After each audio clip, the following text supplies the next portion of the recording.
Monsters exist, but they are far too few in number to be truly dangerous. The most dangerous monsters are ordinary men and women, ready to believe and obey without asking questions. Is a peaceful and prosperous society dependent on strict obedience to the laws and dictates of the state? Is voting the only proper means to show displeasure with the commands of politicians and bureaucrats? While school systems and the mainstream media try to indoctrinate us with an obedient mindset, and while politicians desire an almost blind obedience from the populace, history tells a different story about the value of always doing what we are told. In this video, we are going to discuss why obedience, not disobedience, is the greatest threat to mankind, while also examining how civil disobedience keeps a society free. The problem, wrote the American historian Howard Zinn, is not disobedience, it is obedience. The real question, echoes the psychologist Wilhelm Reich, is not to know why people rebel, but why they don't rebel. While the Grimke sisters, famous for their work with the abolitionist and women's suffrage movements of the 19th century, put it this way: the doctrine of blind obedience and unqualified submission to any human power, whether civil or ecclesiastical, is the doctrine of despotism. In the 20th century, as millions upon millions of bodies piled up in socialist and fascist countries, it became evident to all those who cared to look that obedience can kill. In the Soviet Union, Nazi Germany, Cambodia, China, and North Korea, it was not rebellion or a disregard for law that sent hundreds of millions to an early death, but the fact that in such countries people obeyed too much. They obeyed laws that were immoral, and they accepted commands from politicians and bureaucrats that were socially destructive. The horrific experiences in these countries taught us a very important lesson, but one that has quickly been forgotten. Sometimes it is obedience, not disobedience, that is the true crime. Or as Peter Ustinov wrote in a 1967 article in The New Yorker, for centuries, men were punished for having disobeyed. At the Nazi trials of Nuremberg, for the first time, men were punished for having obeyed. The repercussions of this precedent are only now beginning to make themselves felt. But even if laws that lead to the suffering of innocent people and to the destruction of a society should be disobeyed, this proves very difficult after a country has descended into full-blown totalitarianism. For with totalitarianism comes an enslavement of the population. First, an enslavement of the minds of the masses through incessant propaganda, and then a physical enslavement through mass surveillance, police forces, and a judicial system whose main job is to keep people in a state of submission. Under these oppressive conditions of the all-powerful, centralized state, disobedience takes a heroic act of the will, as stepping out of line can easily be paid for with one's life. What makes disobedience even more challenging under totalitarianism is that when the state controls all, economic activity grinds to a halt. This leads to shortages in life's necessities, and when one is hungry, finding food, not resisting tyranny, is front of mind. Or as Theodore Dalrymple explains, in totalitarianism, shortages of material goods, even of necessities, were not a drawback but a great advantage for the rulers.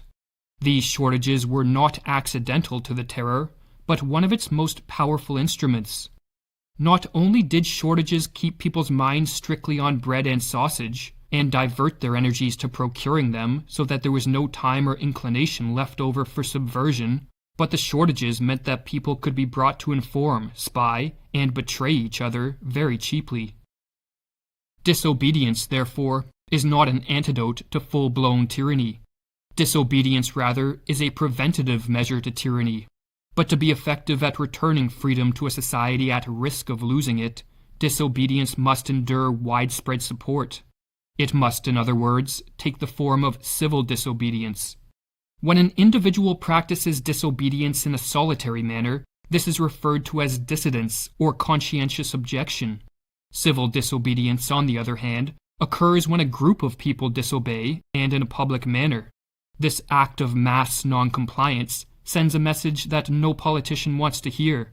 The people no longer fear them, no longer respect them, and will no longer obey them. The current form of governance has been deemed no longer acceptable, And in contrast to a protest whereby a populace asks for its freedom back, with civil disobedience, a populace begins to take its freedom back. Or as Murray Rothbard explains, mass nonviolent resistance as a method for the overthrow of tyranny stems directly from the fact that all rule rests on the consent of the subject masses. For if tyranny rests on mass consent, then the obvious means for its overthrow is simply by mass withdrawal of that consent. The weight of tyranny would quickly and suddenly collapse under such a non-violent revolution. But how can enough people be awakened to the necessity of disobeying laws that are socially destructive? What, in other words, leads to a movement of civil disobedience that can defeat tyranny? One possible tactic is to use reason, logic, and argumentation to make the masses aware of the deceptions, lies, and manipulations which are being used to herd them into totalitarianism. This approach is based on the notion that if the truth were presented and the propaganda deconstructed, most people would rise up in defiance and cast off their chains. But an appeal to reason and evidence only works on minds that are open and receptive, and when tyranny is rising, ever fewer minds exist in this state. Rather, fear, confusion, anger, and uncertainty run rampant, and these emotions can easily trump the power of reason. The mass crushes out the insight and reflection that are still possible within the individual, writes Carl Jung. Rational argument can be conducted with some prospect of success only so long as the emotionality of a given situation does not exceed a certain critical degree. If the affective temperature rises above this level, the possibility of reasons having any effect ceases, and its place is taken by slogans and chimerical wish fantasies. That is to say, a sort of collective possession results which rapidly develops into a psychic epidemic. This observation that a people can become immune to logic and reason was shared by the writer Elie Wiesel, who upon visiting the Soviet Union wrote, "Logic will not help you here. You have your logic, they have theirs, and the distance between you two cannot be bridged by words." What is needed more than words and arguments are individual dissidents who act as the motivating examples for the larger movements of civil disobedience. For the power of example always reigns supreme in its ability to influence others. When people see that someone is willing to take risks in defense of their beliefs, and that their words are congruent with their actions, this lends more credence to their position. And while the example of a dissident may not awaken those most blind to the chains of control that are being placed around them, it can exert a strong influence on the many who are on the fence as to what to think and how to act. But without an intrepid few willing to be the example for others, a sort of prisoner's dilemma exists. No one is willing to be the first to disobey, and so everyone sits idly by, hoping that others will save society for them. "So many others are better qualified, more competent and effective than me," writes Frederick Gross. "A throng of good-willed souls is projected onto the horizon, ready to rise, so that I can retreat more easily. Another will act instead of me, and so much the better." But the question that a potential first mover faces is, when is it right to disobey? For while it is relatively easy to disobey when a movement of civil disobedience has gained momentum, the initial dissenters face a challenging predicament. Is disobedience worth the risk? Has the act of obedience reached such immoral proportions that to be compliant is to be complicit in the destruction of society and in the harming of innocent life? Each person must answer these questions for themselves, but an answer usually comes from within, as a command from conscience. The etymology of the word conscience tells us that it is a special form of knowledge, writes Jung.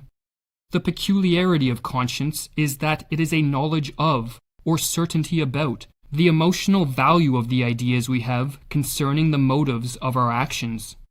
Conscience is a felt state. It is an intuitive form of knowledge about the rightness or wrongness of an action. One of history's most famous examples of an individual who relied on his conscience to direct him in acts of disobedience is Socrates. Socrates was commanded by the 30 tyrants to arrest an innocent man and to bring him to his death.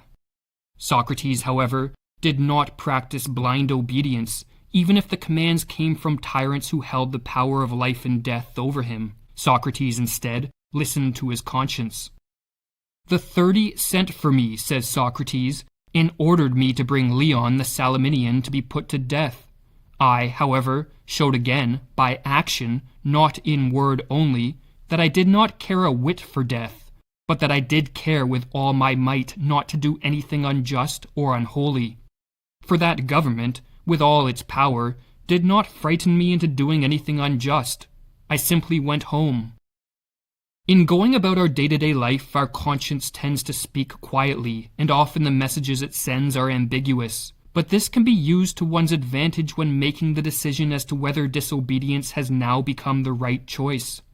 For as Jung points out, while many of life's moral dilemmas only elicit a whisper from our conscience, there are times when our conscience speaks so loudly and clearly that it almost seems to be the voice of a god, or as Jung writes in Civilization in Transition, "Since olden times, conscience has been understood by many people less as a psychic function than as a divine intervention. Indeed, its dictates were regarded as the voice of God. This view shows what value and significance were, and still are, attached to the phenomenon of conscience. Conscience commands the individual to obey his inner voice, even at the risk of going astray.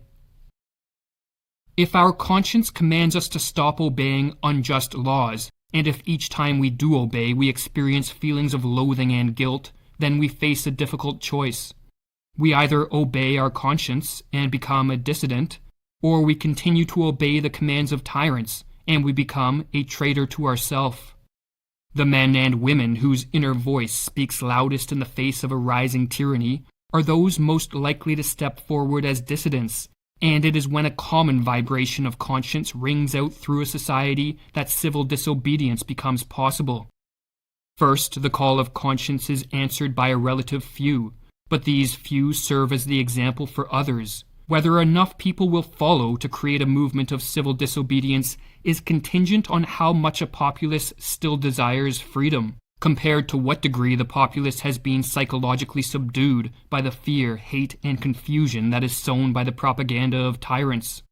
If, however, tyranny comes knocking in the society in which we live, and if our conscience then issues the command that we stop being complicit in the crime of obedience, we should keep in mind the following comment by Henry David Thoreau.